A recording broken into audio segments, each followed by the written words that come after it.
Hi everyone, Michelle Courage here from michellecourage.com. I wanted to chat to you today a little bit about, first of all, a new deck that I've just got. It's not a brand new deck, but it's new to me. The Inner Temple Oracle from Rebecca Campbell. I had a wonderful message from this deck today. 100% in line with us working through the last bit of the snake year and going into February. On the 17th of February, we're going into the horse year of the horse, which is really starting to quicken and go quite quickly. I don't know if you feel already this momentum building around you, that everything's just going so much faster and so much quicker. So I have just been I went on a little bit of a trip, went down to see my girlfriends in Wellington, because sometimes you just want to hang out with the friends that 100% resonate with you and that you can have these deep conversations with. And I was just missing them and decided I wanted to do a little trip. It coincided with me going to the Michelangelo big exhibition down in Wellington, just opposite Te Papa, which is the main museum in Wellington. But this exhibition was basically guys had gone in and taken photographs of the Sistine Chapel, blown them up big, life size, so you can actually see all the detail and walk around this exhibition. And it was really, really amazing. If you think about how Michelangelo at that time, he had to lie on his back for a lot of it and paint these pictures and faces. The amount of faces that are in this exhibition, amazing. And all those different faces, they all look different, and yet he had no one sitting in front of him. He didn't have a photograph or a reference next to him. He had to do it all from memory, which I thought was just quite a feat. It apparently took him 4.5 years to complete. And obviously he was heavily subscribed to by the Catholic Church, which was really interesting, because in some of the scenes they were definitely from the Bible and from whatever, and then some of them were definitely different. And I'm just wondering if he used a little bit of artistic license to move or portray what he wanted to say, up there, because he had quite a free reign up on the top of the roof and stuff while he was painting. So really interesting. He would have had a lot of time to think and thought. He didn't put Spotify on and get the music going or listen to podcasts and stuff like that.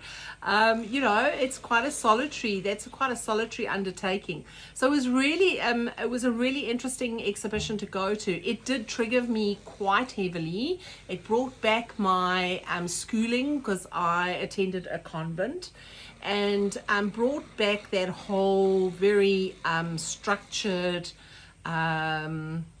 forced way of thinking how religion is. Of course, me being me didn't quite resonate and had quite a mouth on me. Nothing's changed. And so, it was quite triggering for me from the fact that it was so prescribed, that what he had to actually portray, and the belief system behind the pictures and the depictions of what he was asked to portray. So it was a really interesting exhibition. And then I flew from Wellington up to Auckland. While I was down there, I thought, well, might as well, flights are cheaper than coming from rural. So I flew to Auckland to go and see my daughter and see her new flat. She's got a new 2-bedroom flat up in Auckland, and coinciding that with the modern pop modern art, American art exhibition. And wow, did that blow my socks off. My husband and my daughter had seen it about 2-3 weeks before, and my husband had said to me, "You've got to go, Michelle, it's really, really important." More importantly, it had a Jackson Pollock in it, and Jackson Pollock has been a big influence in my life. When I first started painting, I just absolutely loved watching his art, and I saw the movie Ed Harris, which Ed Harris played Jackson Pollock. I think it's just called Pollock. And that movie really moved me. It stirred me. And my father used to do English slip trailing, old English slip trailing, which is basically you put the glaze slip into a sort of like a bubble thing, and you squeeze it out. And he did a lot of that, and that influenced me quite heavily too. But then seeing the Jackson Pollock movie was just amazing for me. I was so inspired. And you can see, heavily influenced by that. But so the Expressionists were very influential in my art sort of career, and the beginnings of my art, and then taking it further. Obviously I started understanding what the hell I was painting, and this was, not just random squiggles on a board or canvas or whatever. And so it was really interesting though, because as I walked into the exhibition, you had to pay. It was $25 to get in, and you had to pay. I think it's still open until March 26th. So if you are in Auckland or you really like to go and see it, it's well worth a visit. My goodness. But what I wanted to tell you was, as I walked in, I started sweating. And now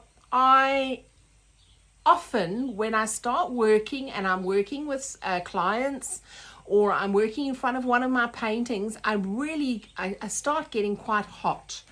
This was next level hot, next level energy, next level hot. I cannot tell you how overheated I was. And it wasn't a particularly hot day in Auckland. It was in fact those days where it had been raining so much, where they've, had floods in the north of the North Island. So it was not unusually hot. I was dripping. It was embarrassing. It was dripping off my nose, off my lips. Ridiculous, like a river of water just flying off me.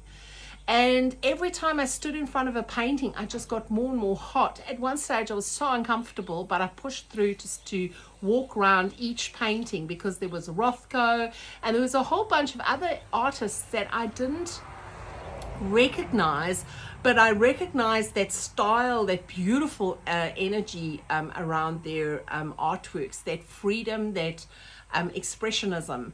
And oh man, I tell you, it was so profound for me how beautiful they were, because they're all large paintings, which is exactly what inspired me to paint large paintings.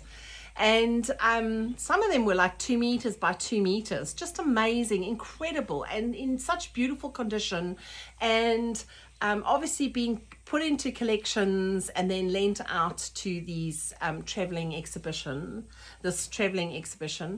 And then but still sweating like crazy, because I sat down in front of them and looked at the paintings and just absorbed the energy from them. And it was really interesting. When I left, I was so uncomfortable. I thought, oh, I'm just going to go outside. I need a cool breeze on my face, thinking it was cooler outside. It was fine. It wasn't that much cooler outside, because they've got air conditioning inside the museum. And I sat outside, and suddenly everything calmed down, and I cooled down. And what I should have done in hindsight is actually gone back in again to see if it actually activated again. Because what I've since realized, it was a huge activation for me. Sitting in front of these paintings, using and working with the energy of these paintings, it seriously affected my heat and my energetic transfer that came through. So what this leads me to want to reiterate to you is, when you stand in front of my paintings, which have been created with this intention of being activated, you will and can or could feel this heat transfer coming through your body. It's like a flush. You really warm up, you heat up. Some people experience it as a cold. So sometimes when you're in a circle, somebody will say, oh, I'm so cold. That's why they sort of hand out blankets. I'm the opposite. I get really warm. I've always got really warm, for years, I've always overheated the minute I was working or in a circle doing something, working with spirit. And so, yeah, it was really interesting just to have that reiteration and the reconfirmation around when you are working with spirit and when you are sitting in front of a painting and it creates this heated flush in your system. There is an activation happening. So really interesting. I mean, I've got my Pleiadian painting that I did a while back, and that I'm doing a healing energy activation in Napier. The next one, the last one was in Wellington, and that's coming up in March, mid-March. I think it's the 11th, I think. It's all on my website on the events page. But really interesting how that can affect you. And, you know, it doesn't have to affect you. It doesn't have to be, oh, I didn't feel anything, so therefore I wasn't activated. It's just sometimes how it really happens. And I think what happened with me was I was sitting in front of all of these paintings and being very open to the possibility of energetic transfer. So really exciting for me. Yeah, I mean, my latest painting is the Archangel Metatron painting, which is really dealing with your chambers, the different chambers. There's 12 chambers that need to be opened for you to really ascend into a really high vibrational field. And apparently when each one of these are opened fully, we get that halo effect around our head. Hence the archangels are often depicted with that sort of beautiful light around their head. So yeah, I just wanted to relay what I had gone through and what I had experienced. And yeah, it was really interesting that. That being said, with this new deck, I did draw a card today. I actually drew two. I said, what is the message? And the message was simplicity. Now, the idea behind the simplicity is, it resonates so much with me at the moment, because one of my every year I go into, I have a word, and I say, okay, for this year my word is, last year it was simplify, and this year it's declutter. And so simplify is just the most incredible word or card that I got, message. And the message is really interesting. So the days of hustle and burnout must come to an end. And I really feel this going into the year of the horse. We have to simplify. We have to strip down all our hustles and our fast-paced lives into simplicity. Our eating, simplify. Our lives, simplify. Even our interactions with people, simplify. There's no sustainable growth waiting for us in the frenetic world, and only exhaustion and the depletion of what's most precious. And I'm noticing that there's a lot of people that are ill, that are not doing very well from a health point of view.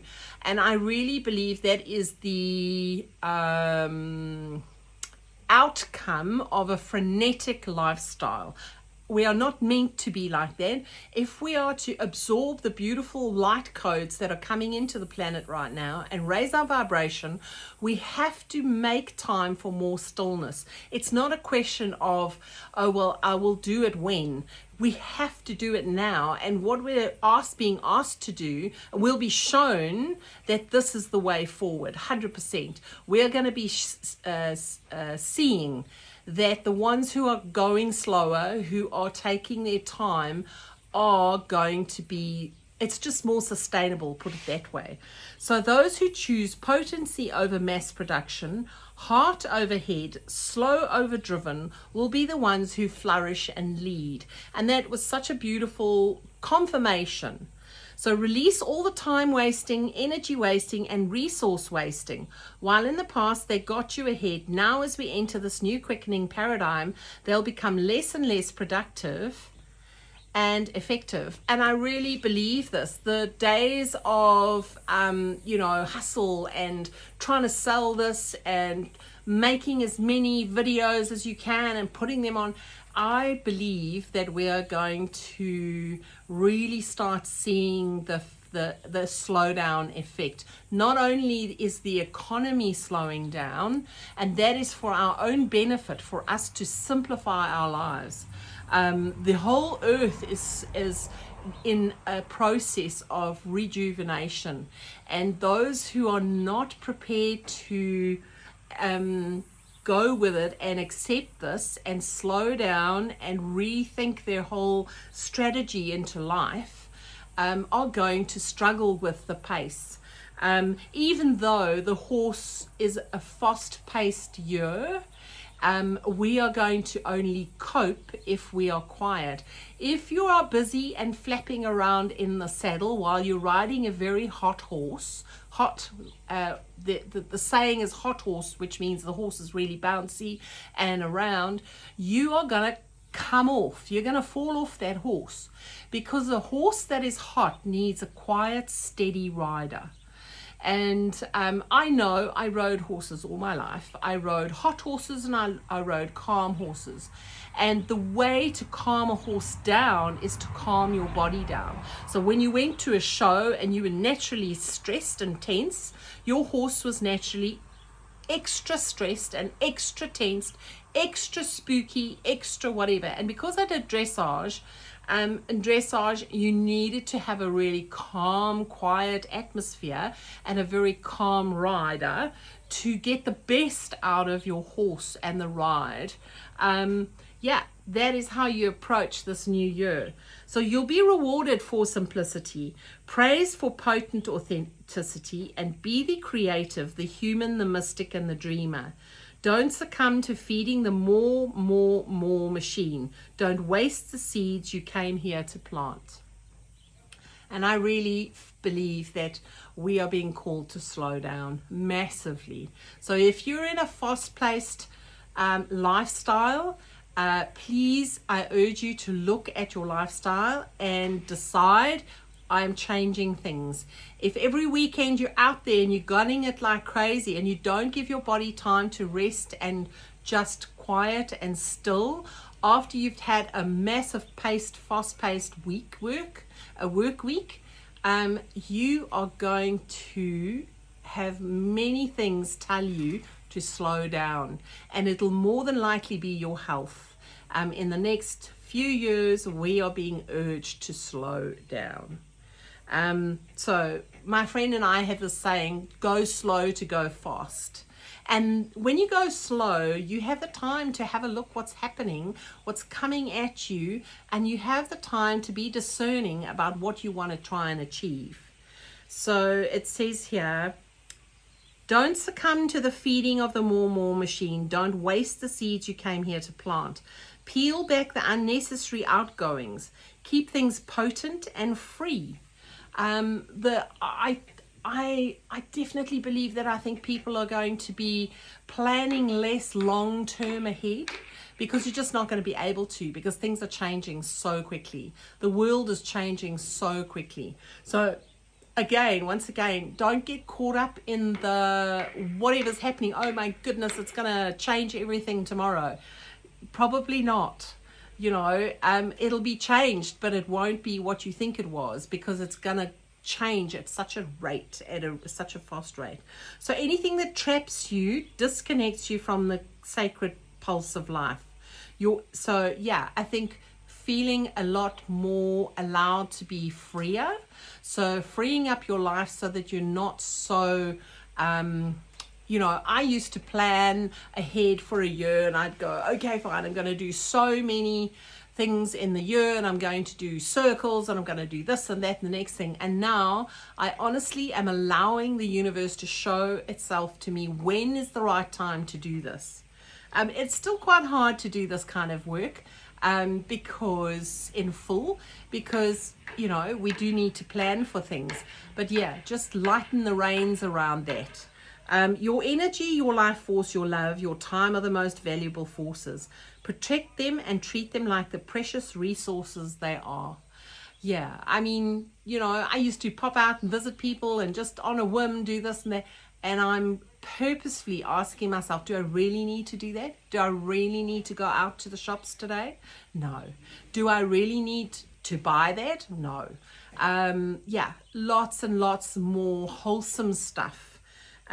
This is how you'll acquire true wealth. This is how you'll flourish.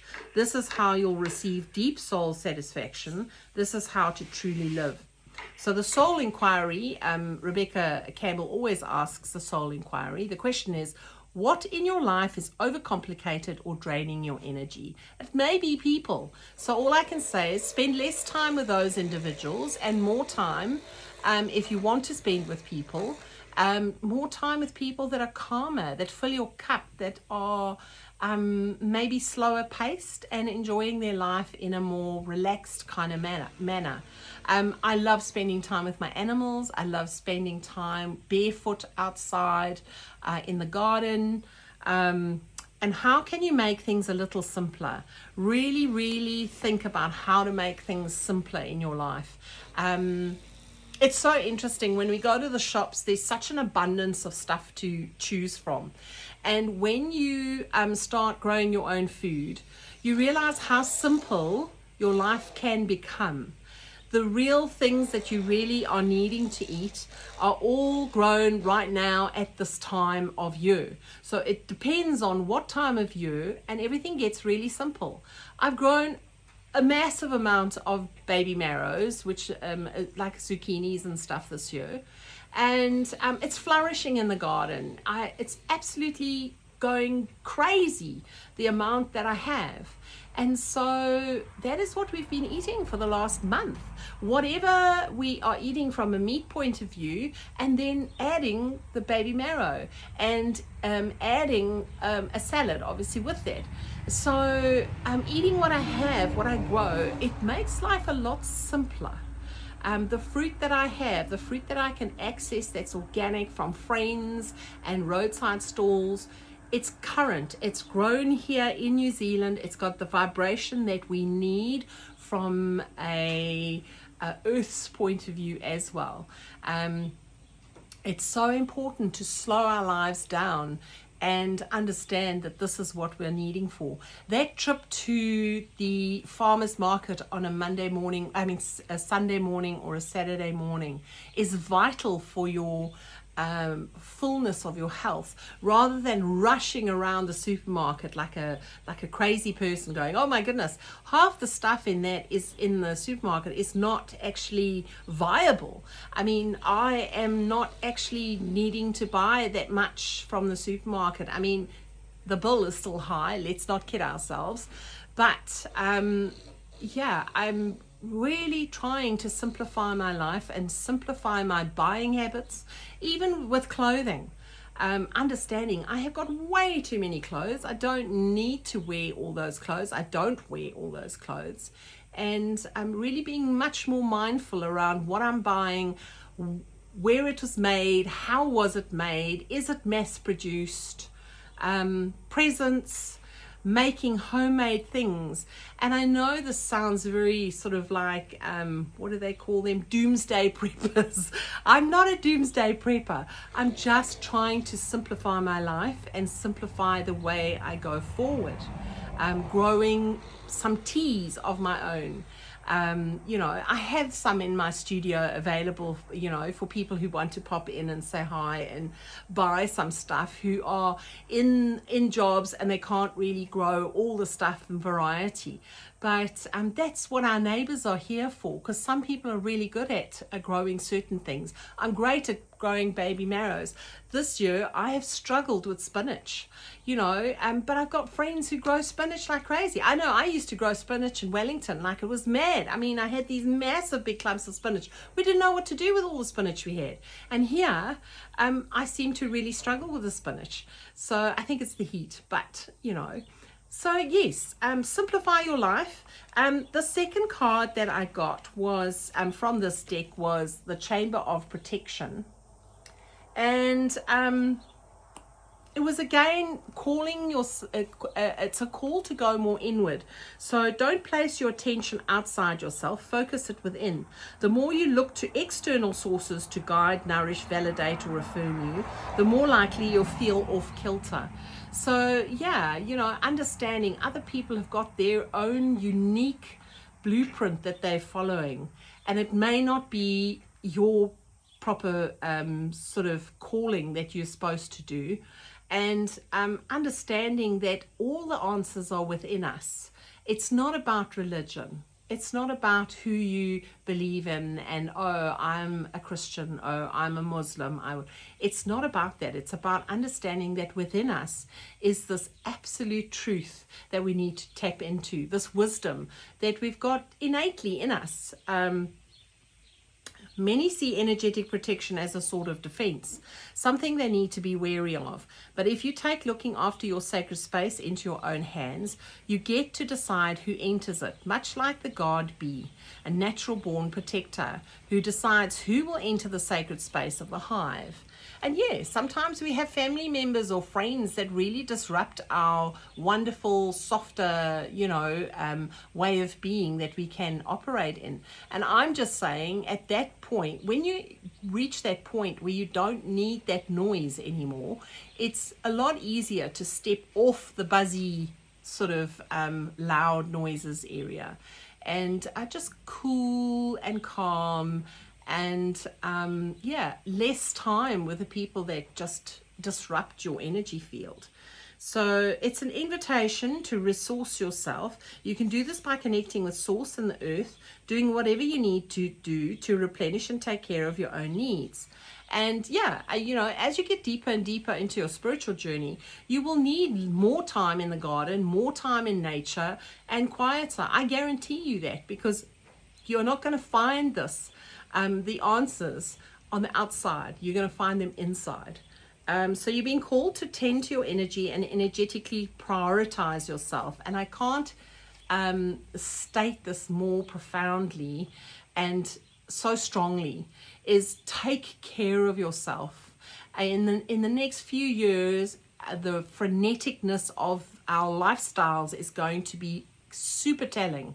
You are going to start seeing the people who are not coping, and the people who are givers, like nurses and doctors and people like that, are not going to cope. They're not going to be able to stay in that vibrational energy of being a giver without making sure that they take time for themselves. And I think the shifts are going to happen. Just because people are going to say, I'm not prepared to work a 40-hour week, killing myself and not being able to make any time for myself, and then maybe having even a second job so that I can get ahead. They're just going to go, I can't sustain this. It's not sustainable. So not at the pace that this world, this 3D world of ours and what we've created is asking us to do. So you've been called to tend to your energy and energetically prioritize yourself, to stop feeling like you owe anyone anything more than you owe yourself. Drop the guilt, take personal responsibility, and put your needs first. You get to define what your sacred space is and who is permitted to enter. So these are the two gorgeous cards that have come out of this beautiful, beautiful deck, my latest deck. And some great, really insightful messages that have come through today. So I hope you've watched till the end. If you have, thank you very much. I hope that you've liked and subscribed, and maybe click the little bell button so when I do release videos, you're the first to know. I will chat to you soon. Thank you.